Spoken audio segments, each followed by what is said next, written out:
This one was devoted to the planning around malls B and C that will become part of the footprint of the Medical Mart and Convention Center. Representatives did indeed come here from Seattle, LMM, and GGN to participate in this forum, and it's just the first of many. One of the things that we're working on over the next few weeks that will be incorporated in subsequent agreements with our partner on our Medical Mart Convention Center project, MMPI, out of Chicago, is what we refer to as a community benefits package. And this community benefits package is extremely comprehensive and will guarantee to maximize local participation in the Medical Mart Convention Center project. When we talk about a community benefits package, it actually touches 4 or 5 different areas. The first is local participation at every phase of the development: pre-construction, construction, and operation, to make sure that as many local firms are involved in all the phases of the Medical Mart Convention Center project as is possible. The second is workforce inclusion and diversity. We want the men and women who are working on this project to reflect the demographics of our community as a whole. We've already set some goals of at least 20% Cleveland residents on the project, and over 50% of Cuyahoga County residents during the construction phase. These numbers will be able to increase during the operational phase of the Medical Mart Convention Center, when we're actually bringing in conventions and using both of those facilities and showcasing them to the world. When we talk about local participation, we're of course referring to small business enterprise involvement. We're going to maximize that. Now, the county does not have an MBE or FBE, minority business enterprise or female business enterprise program. Our predicate study does not allow us to do that, but we found that our SBE program has been a wonderful proxy for MBE and FBE participation, and we continue to bolster that program, SBE program, and we continue to gather the information necessary so when we undertake our next predicate study, we'll be able to determine whether at that point we'll be able to implement an MBE or FBE program. Another component of our community benefits package is workforce development.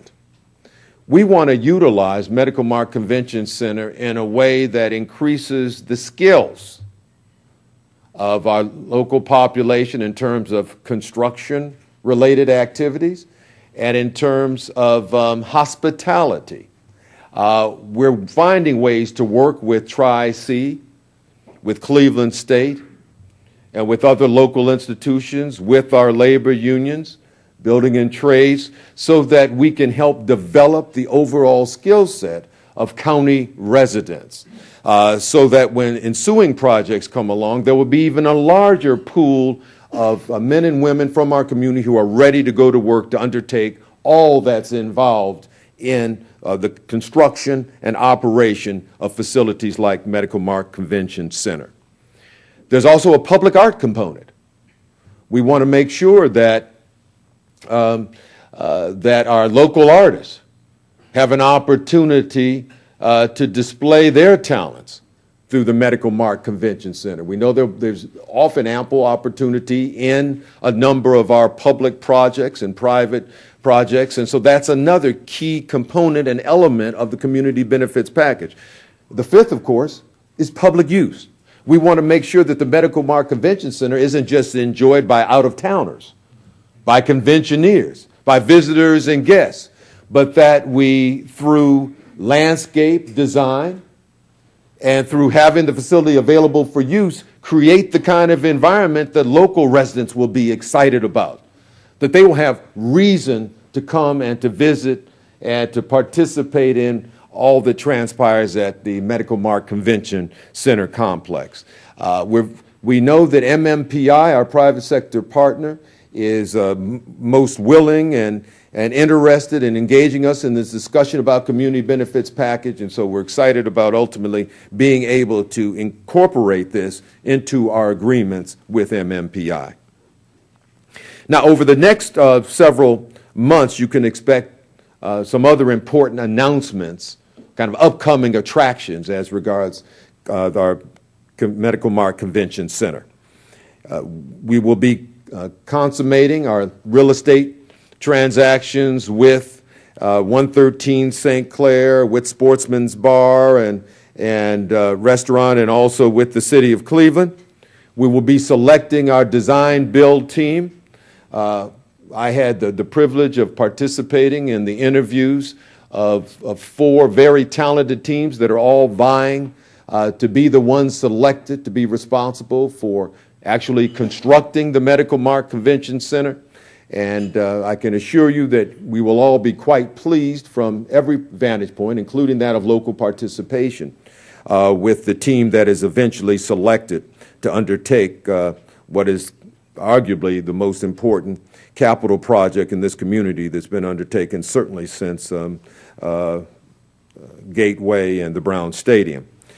Also, by I believe sometime this fall, the last quarter of this year, we'll also be issuing bonds to finance the Medical Mart Convention Center, bonds probably totaling about $350 million.